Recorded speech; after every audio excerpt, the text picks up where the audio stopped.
everyone, welcome back to evidyarthi.in. This is Varsha. Start करते हैं हमारा next topic that is life in a fishing village. और ये जो लाइफ है हमारे फिशिंग विलेज की वो हम एक्सप्लोर करेंगे through the lives of Aruna and Perivelan जो कि इस गांव में रहते हैं। तो starting this topic we have not very far from Kalpattu is the village of Pudupet. Kalpattu village से बहुत ज्यादा दूर नहीं बट बहुत पास ही एक और विलेज है जिसका नाम है पुडुपेट। Their houses are close to the sea। अब जो ये पुडुपेट है वहां के घर समुद्र से बहुत नजदीक है। One finds row of catamarans and net lying around। और अगर आप पुडुपेट जाओगे तो you can easily find catamarans। catamarans क्या होते हैं? So these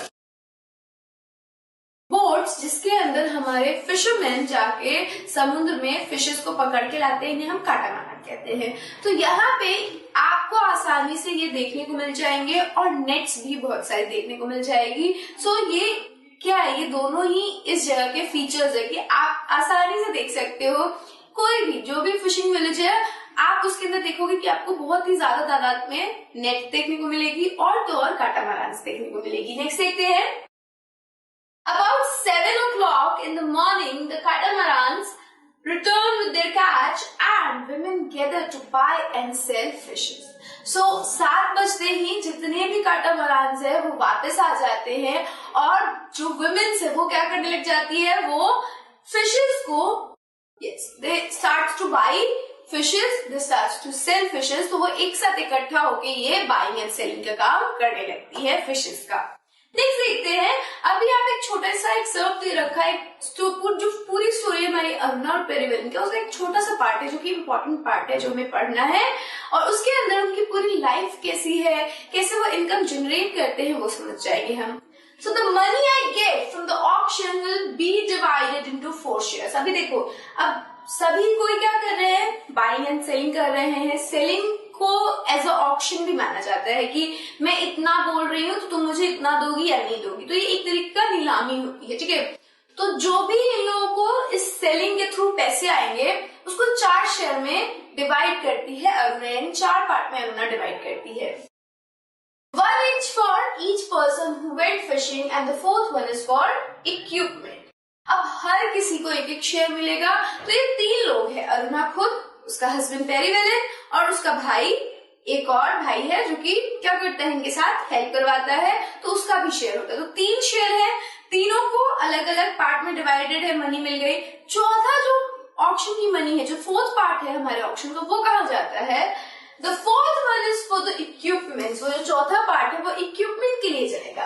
इक्विपमेंट यानी कि जो भी इंजन है या फिर कोई ऐसा पार्ट टूट गया है तो उसके लिए वो वाला पार्ट का मनी यूज होगा। नेक्स्ट देखो। Since we own catamaran, engine and nets, we get that share too। अब क्या बता रही है यहाँ पे हमें हमारी अरुणा, that ये लोग ही काटामारान को ओ करते हैं, इनकी काटामारान है। तो जो भी चीजें है जैसे कि इंजन है, नेट है, वो सभी इन्हीं का है। तो वो जो शेयर है हमारा इक्विपमेंट्स वाला वो ये लोग रख लेते हैं क्योंकि इनके ही सारी चीजें हैं तो इसीलिए ये रख रहे हैं। So we have taken a loan from a bank and purchased an engine which is fixed on to the catamaran। Now they can go far into the sea so that they can get a better catch। So ये क्या कह रहे हैं कि हमने loan लिया था engine fix करवाने के लिए। अब अगर इंजन फिक्स होगा तो वो दूर तक जा सकते हैं और वहां से अच्छी मछलियां पकड़ के ला सकते हैं और अच्छी मछलियां होंगी तो इनकी मछलियां जल्दी बिकेंगी, फिशेस जल्दी बिकेंगी और इन्हें ज्यादा पैसा मिलेगा। नेक्स्ट चलते हैं। At least about 4 months during the monsoon, they cannot go to the sea because this is when the fish breed। So what happens कि 4 महीने ऐसे होते हैं जो मानसून वाला सीजन होता है, उस टाइम पे ये लोग समुद्र में नहीं जाते हैं। क्यों नहीं जाते हैं? क्योंकि उस वक्त फिशेस ब्रीड कर रही होती है, बच्चों को हैच कर रही होती है, एग्स को। सो अब अगर उस वक्त ये चले जाएंगे तो वो फिश तो मरेंगी, साथ ही साथ उनके बच्चे भी मर जाएंगे जो कि पॉपुलेशन जनरेट करते हैं, जिनकी वजह से क्या होगा, फिशेस की तादाद बढ़ेगी। तो इन सीजन्स में क्या करते हैं, ये मानसून वाले सीजन में हमारे फिशरमैन समुद्र में नहीं उतरते हैं, अपने जाल नहीं लगाते हैं ताकि ज्यादा से ज्यादा मछलियां पैदा हो सके, उनकी पॉपुलेशन बढ़ सके और ये लोग आसानी से अपना पूरे साल क्या कर सके, अपनी लिवलीहुड को चला सके by selling and buying these fishes. Next देखिए, During these months, we survive by borrowing from the traders. अब देखो यहाँ पे भी हम क्या देख रहे हैं कि क्योंकि 4 महीने इनके पास कोई सोर्स ऑफ रेवेन्यू नहीं है, कहीं से भी इनके पास मनी नहीं आ रही ताकि ये अपना घर चला सके, तो उस महीने में ये क्या करते हैं, उन 4 महीनों में ये सर्वाइव करने के लिए, जिंदगी जीने के लिए ट्रेडर्स से मनी बोरो करते हैं, व्यापारियों से मनी बोरो कर रहे हैं। अब मनी किसी कोलेट्रल से ही दी जाएगी, कुछ ना कुछ तो इन्हें गिरवी रखना पड़ेगा, तो ये क्या गिरवी रखेंगे? Because of this letter on we are forced to sell the fish to that trader and can not do our auction. हमने अपना शेखर में भी देखा था दैट जब भी वो ट्रेडर से पैसे ले रहा है तो उसे ट्रेडर के रेट्स पे ही अपनी क्रॉप्स को बेचनी पड़ रही है उसी सेम ट्रेडर से।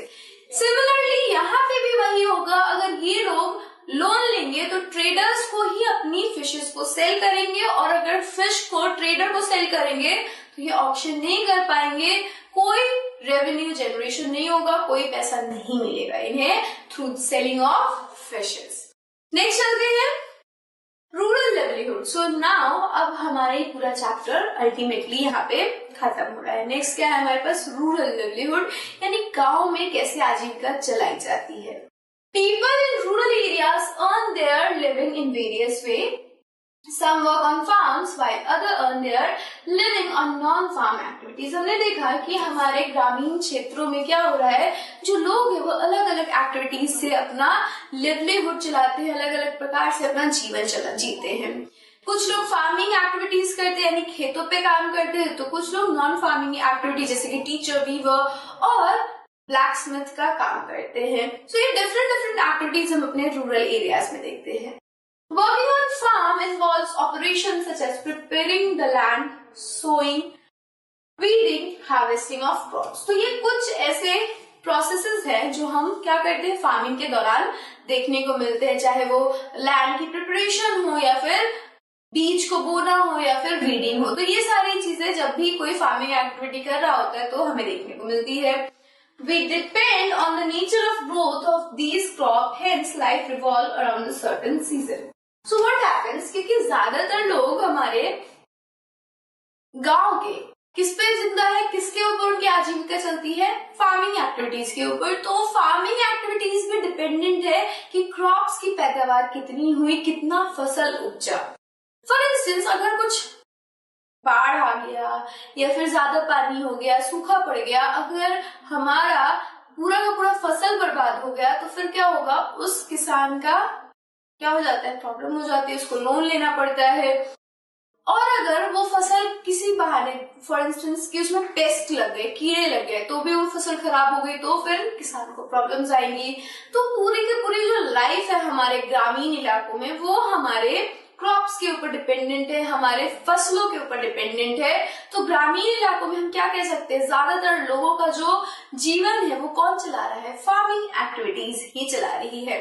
तो हमने क्या देखा इस चैप्टर में? हमने ये देखा कि भले ही गांव के अंदर नॉन फार्मिंग एक्टिविटीज हैं, बट ज्यादातर मैक्सिमम जो फैमिलीज है वो फार्मिंग एक्टिविटीज से अपनी जीवन यापन कर रही है। So this is all about this chapter. I will see you in the next video with a new chapter. Till then, stay safe and keep learning with us. Bye.